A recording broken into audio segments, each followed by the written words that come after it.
Assalamualaikum warahmatullahi wabarakatuh. Alhamdulillah selalu kita ucapkan karena kita bisa berjumpa dan bertemu kembali melalui pembelajaran online hari ini. Kita melanjutkan muatan pelajaran bahasa Indonesia. Hari ini kita masuk ke tema 5 yang akan kita pelajari subtema 1, 2, dan 3 sekaligus ya. Pembahasannya adalah tentang formulir.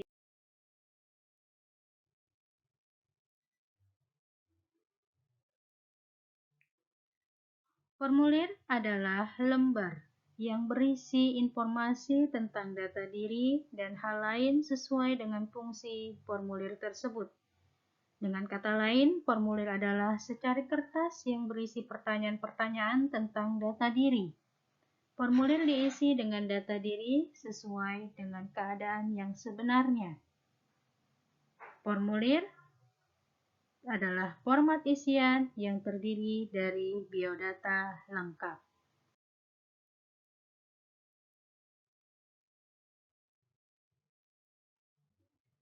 Petunjuk pengisian formulir.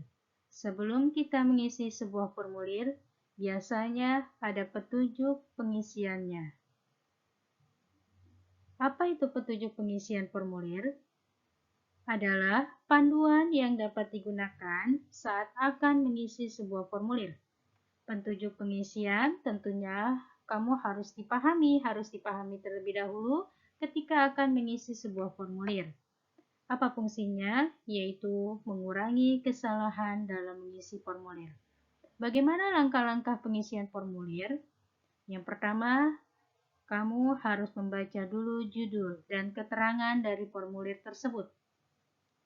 Baca juga petunjuk pengisian dan isi sesuai petunjuk. Perhatikan bagian yang tidak harus diisi, dan perhatikan pula bagian yang tidak boleh diisi. Isilah formulir sesuai permintaan, tidak perlu ditambah dan tidak perlu juga dikurangi. Jawablah pertanyaan formulir dengan benar.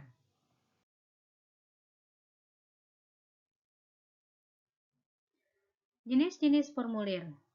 Formulir banyak macamnya. Yang akan kita pelajari hari ini adalah pertama, formulir pendaftaran. Adalah alat atau benda yang digunakan untuk mendaftarkan diri di sebuah organisasi atau di sebuah sekolah. Contoh formulir pendaftaran. Di sini Ibu berikan contoh formulir pendaftaran peserta seminar. Kamu isi jika ingin mendaftar sebagai peserta seminar, kamu isi formulirnya, ada identitas diri dan alasan mengikuti seminar. Di bawah kamu bubuhi dengan tanda tangan dan nama lengkap.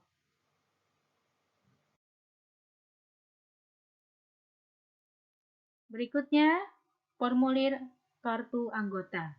Kartu anggota adalah kartu tanda bahwa kita telah terdaftar sebagai anggota suatu perkumpulan atau suatu organisasi. Contoh formulir kartu anggota. Di sini Ibu contohkan anggota perpustakaan. Jika kamu ingin menjadi anggota perpustakaan, kamu harus mengisi formulirnya sesuai dengan petunjuk pengisian. Ada nama, alamat, nomor telepon, dan lain sebagainya. Selanjutnya, formulir pengiriman uang melalui bank. Ibu berikan contoh formulir pengiriman uang. Jika kalian datang ke bank, biasanya kita diberikan selembaran, ya.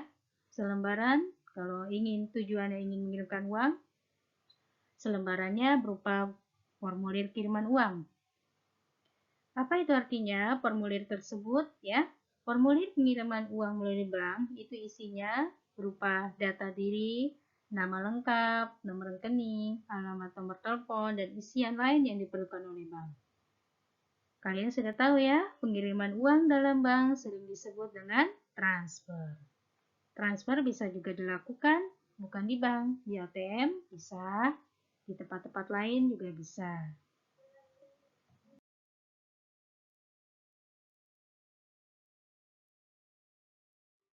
Selanjutnya, formulir pengiriman uang melalui kantor pos.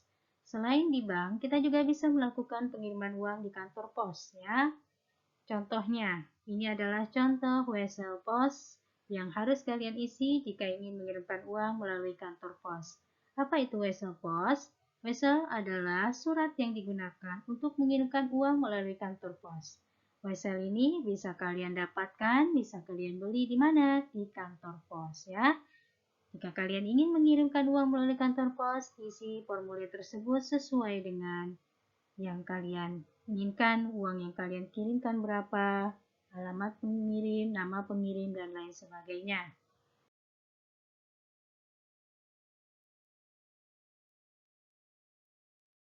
Selanjutnya, daftar riwayat hidup.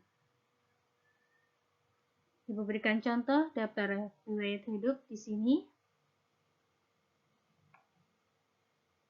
Daftar riwayat hidup adalah catatan atau sebuah dokumen yang menggambarkan diri pribadi secara singkat.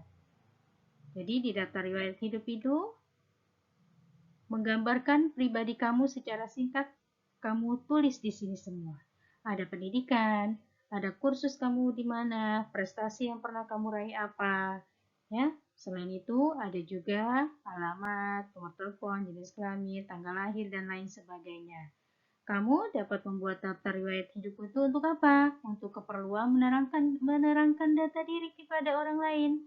Daftarkan diri misalnya, daftarkan diri ikut lomba kesenian, menjadi anggota sebuah tim, pengurus suatu kegiatan, dan lain sebagainya. Atau juga untuk melamar pekerjaan, bisa.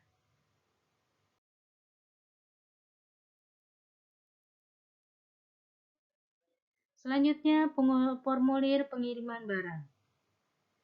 Selain mengirimkan uang, kita juga bisa mengirimkan barang. Sebelumnya kita isi dulu formulirnya jika ingin mengirimkan barang. Ini ada contohnya di halaman 84. Ya, kalian bisa lihat. Setiap pengiriman barang dalam negeri itu membutuhkan sebuah formulir. Informasi-informasi yang biasanya ada di formulir pengiriman barang apa? Tanggal pengiriman, nama penerima, alamat, dan nomor telepon penerima. Jenis barangnya apa yang akan dikirim, jumlah berat barangnya berapa, dan biaya pengiriman serta catatan lainnya.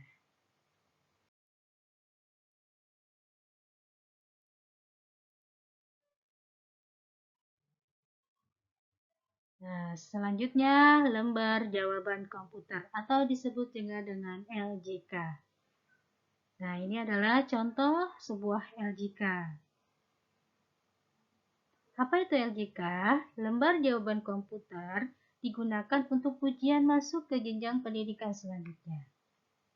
LJK ini adalah berupa kertas yang akan diolah dengan komputer, dan pemeriksaan LJK memerlukan alat pemindai. Penggunaan LJK memudahkan pemeriksaan dalam memeriksa jawaban peserta ujian.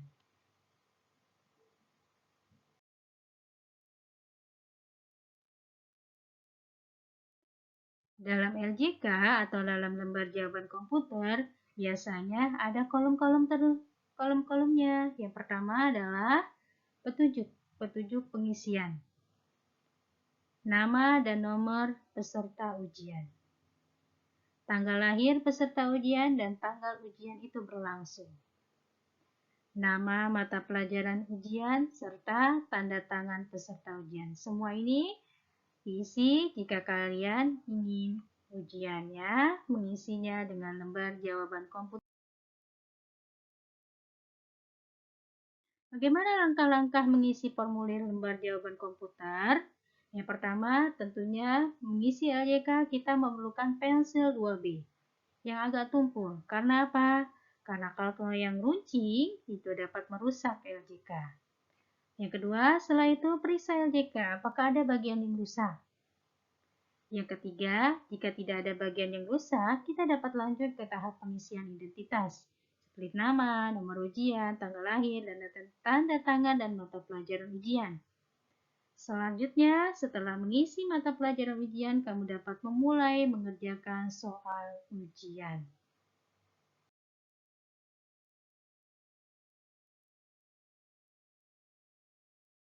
Evaluasi tema 5. Kita menggunakan buku 6E ya. Kita kerjakan langsung subtema 1, subtema 2, dan subtema 3. Yang memiliki buku bisa langsung di buku paketnya, yang belum bisa salin di buku tulisnya masing-masing. Nah, sekian dan terima kasih. Semoga bermanfaat. Jangan lupa tugasnya dikerjakan dengan baik dan penuh tanggung jawab. Wassalamualaikum warahmatullahi wabarakatuh.